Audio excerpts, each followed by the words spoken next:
In this video, we complete step 12, select multiple columns. So the last video, we looked at the getItem special method.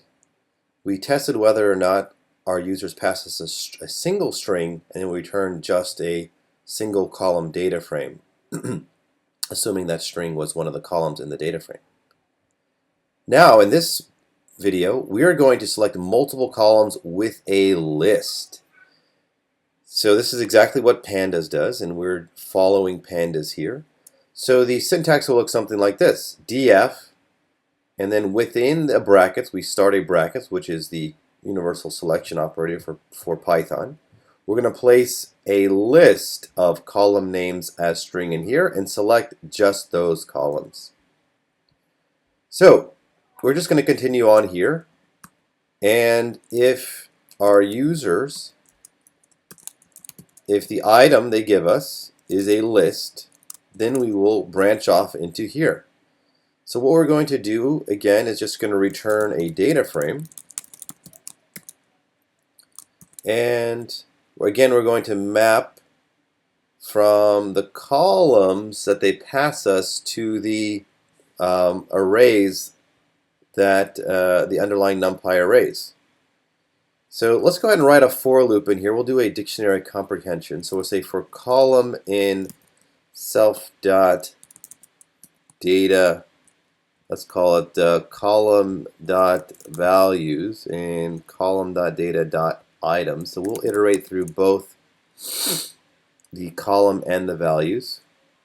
Actually, you know what? Let's take that back. So we'll say for column in item. So we're going to iterate through exactly what the user has given us. So item here is a list. So we're going to get that column. We're going to map it to data of column like this.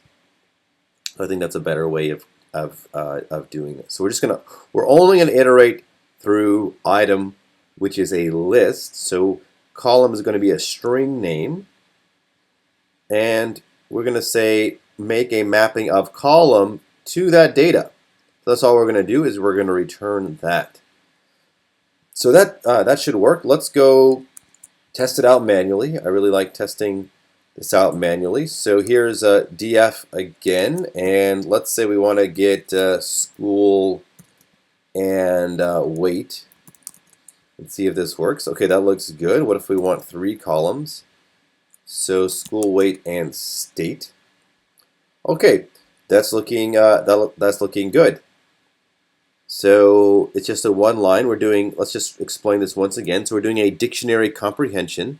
We're returning a call to our data frame constructor, which takes a dictionary. So here's the dictionary of strings. So column is going to be assumed a string. So if this is not a string, so if someone passes in bad data, then it will fail the constructor. So we don't have to worry about taking care of that case. It'll be taken care of by the constructor. And then we're going to map it to that NumPy array that it is already mapped to. So let's go ahead and run this. So it's test multiple columns is the name of the test, multiple columns. And let's see if it passes. And in fact, it does pass. So we have completed this step of selecting multiple columns with a list. So that is it for step 12.